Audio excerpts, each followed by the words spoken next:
Welcome to Classroom Crashouts, where you will find the funniest crashouts in the classroom. Before we get started, make sure you hit that like button and also subscribe to the channel if you have not already. In today's video, we'll be looking at a teacher who quit her job because apparently the kids could not read. So let's take a further look into this. A former English teacher going viral after posting a raw and unfiltered farewell video as she leaves the classroom behind after just 3 years. Listen.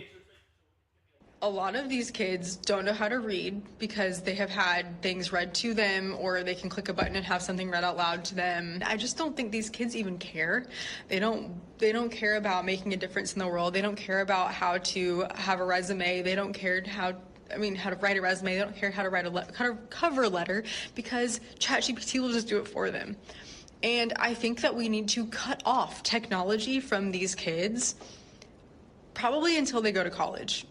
First things first, I do agree with this woman that children should not have access to tools like ChatGPT. I'm sure that does have a big impact on those crucial developmental years. That's as far as a younger age range. Once you get to high school, those kids will be introduced to that, so I don't think you can really stop that. Also, in a way, it can be important to learn because that is the future, so you either learn it or you fall behind. Something I would like to point out about what she said, though, is questioning high school kids' care for creating cover letters, resumes, and their motivation to make a difference in the world.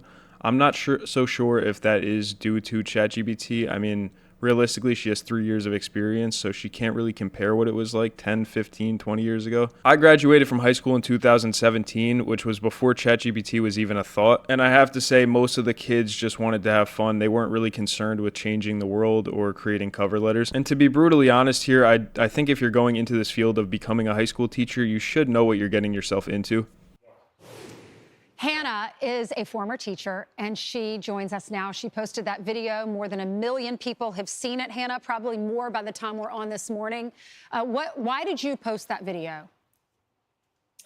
So I taught for 3 years, as I said in my video. I wasn't always a teacher. I actually started my career in digital marketing. So I've been in the digital world for about 5 years now, or since I've graduated. Yeah, that makes sense that she was a digital marketer and that her passion and career goals were not to become a teacher. I think if you are going to become a teacher, you should be passionate about it because you will deal with a lot of tough moments. It's definitely not an easy job dealing with children like that.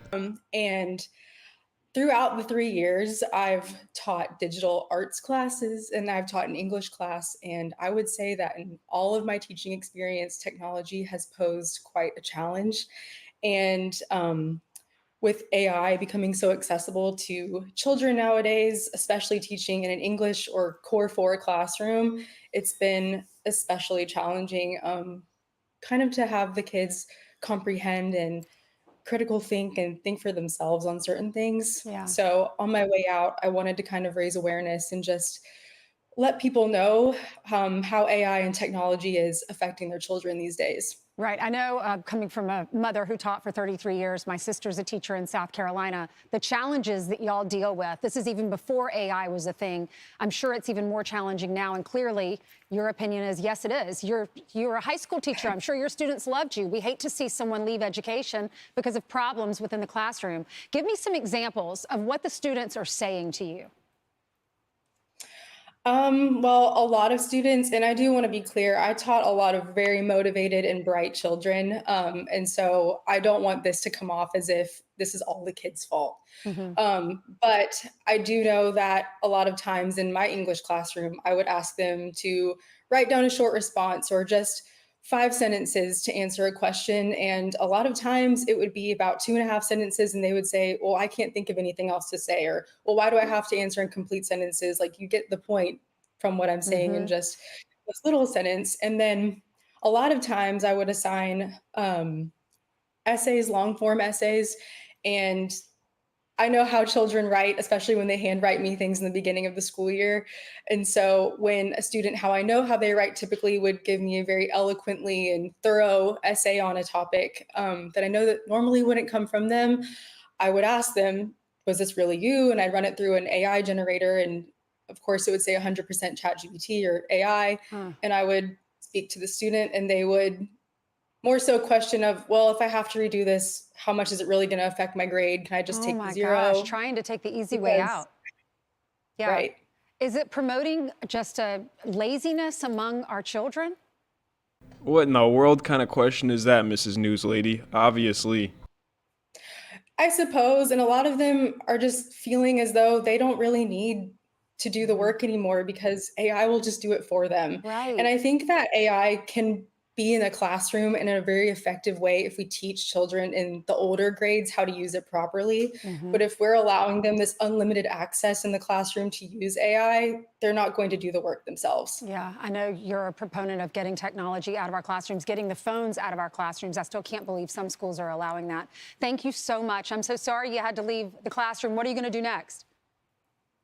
Yes, well, I actually am working in a nonprofit now. I run donor relations, development, and digital marketing for them. So I'm Okay. back in what I was doing before teaching, and I'm loving it so All far. right. Well, Hannah, thank you for giving up those 3 years.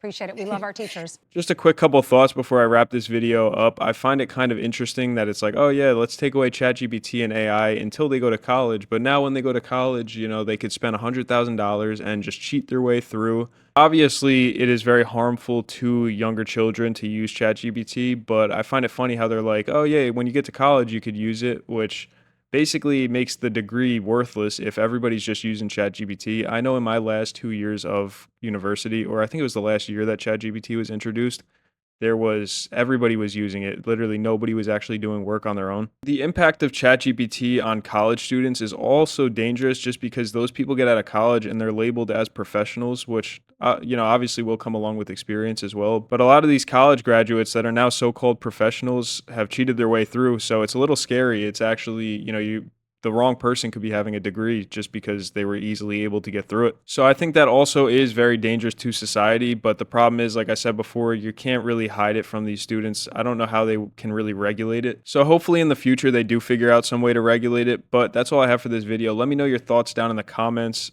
Like this video if you enjoyed it and subscribe to the channel if you have not already. And I'll see you in the next one.